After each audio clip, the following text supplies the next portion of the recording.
So I thought today I might demonstrate how to do storytelling, um, how to tell a story in a relaxed, conversational style. So perhaps when you're out with friends and you have a personal experience and you want to explain what had happened, you can use some of the words and expressions that I use to tell a story that happened in the past. And obviously, this story is on social media. So if you want to tell your tutors or your friends the story that I'm going to tell, you are welcome to do so. If you want to use my story when in a setting with your friends. So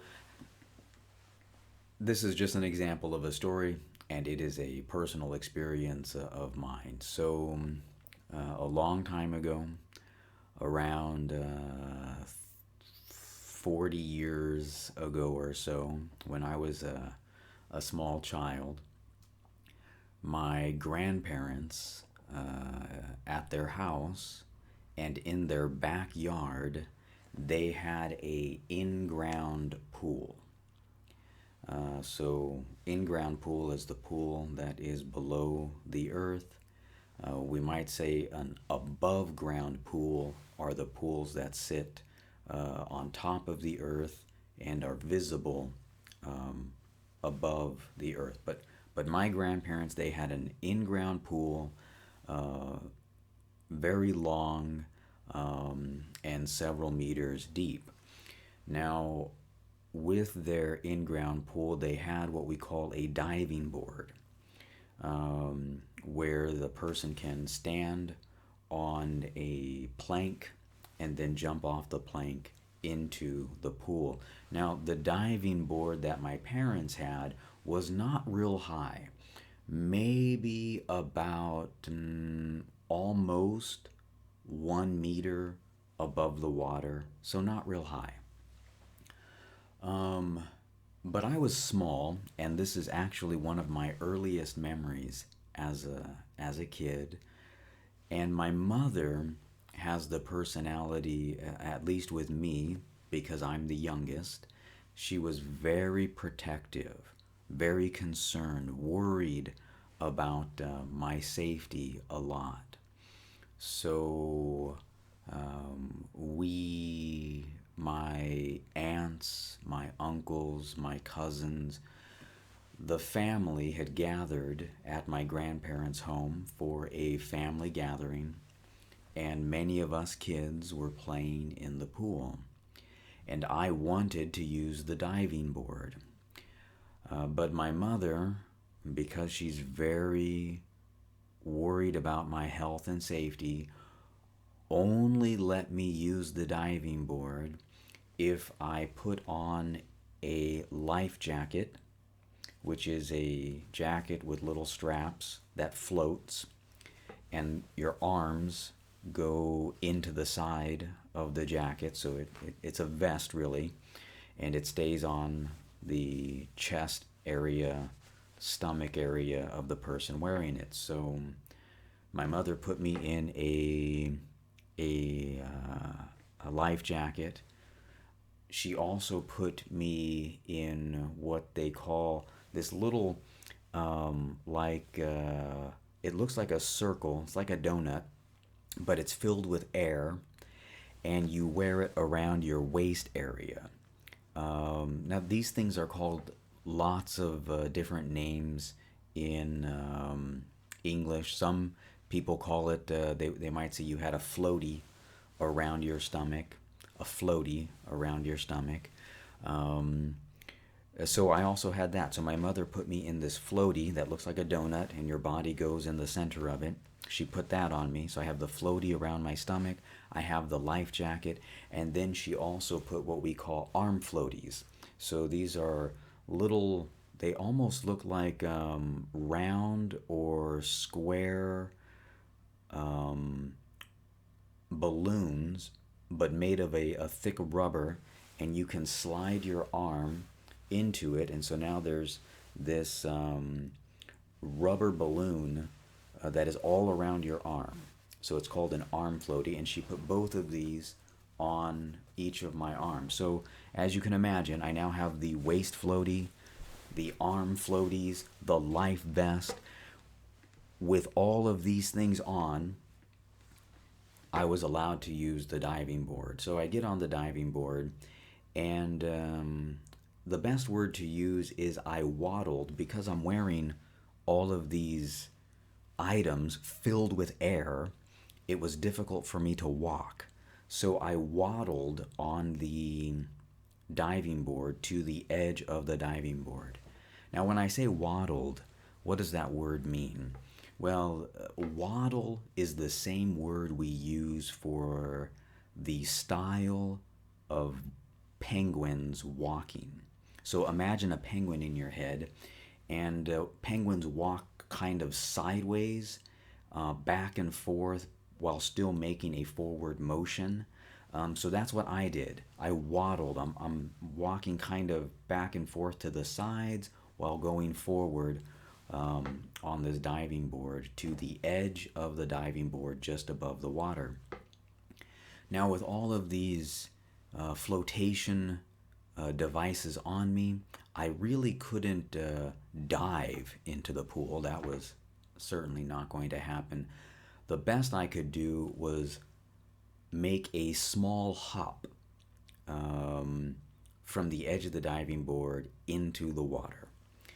So that's what I did. I got to the end of the diving board, and I made a small hop into the water.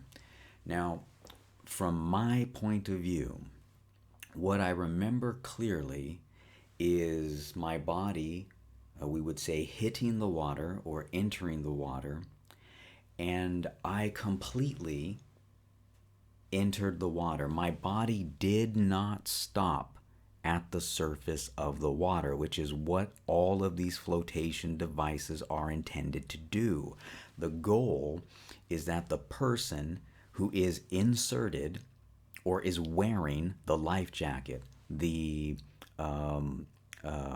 a floaty around their waist, the arm floaties. The idea is that when they hit the water, they immediately start to float. Their body does not go under the water. The most that's going to go in the water is supposed to be just their legs.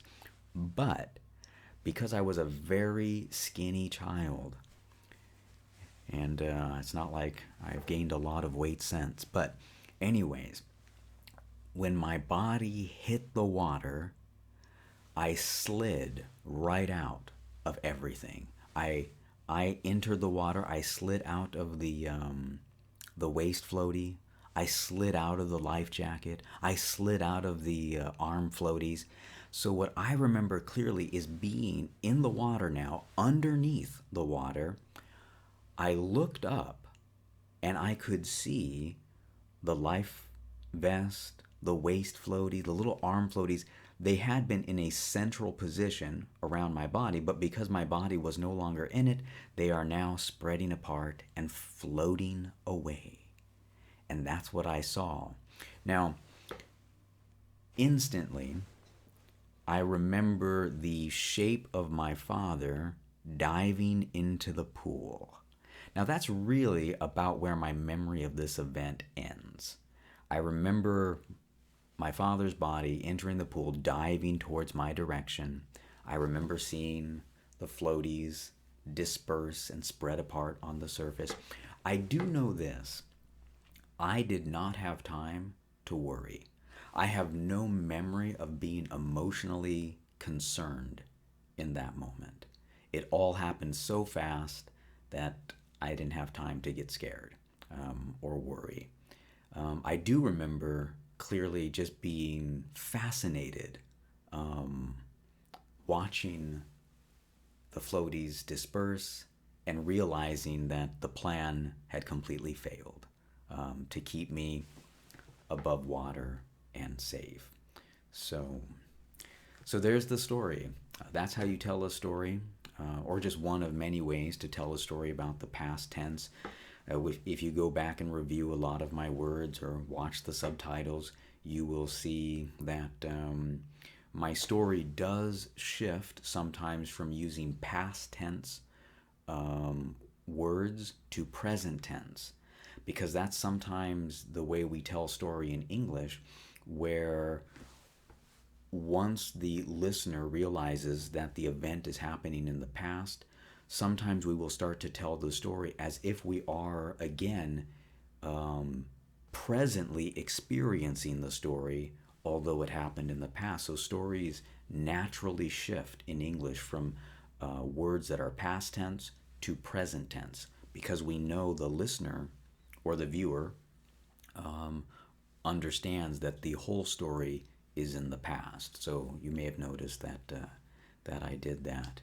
And because it's my personality, it's very difficult for me not to teach life lessons, I think, when I tell stories.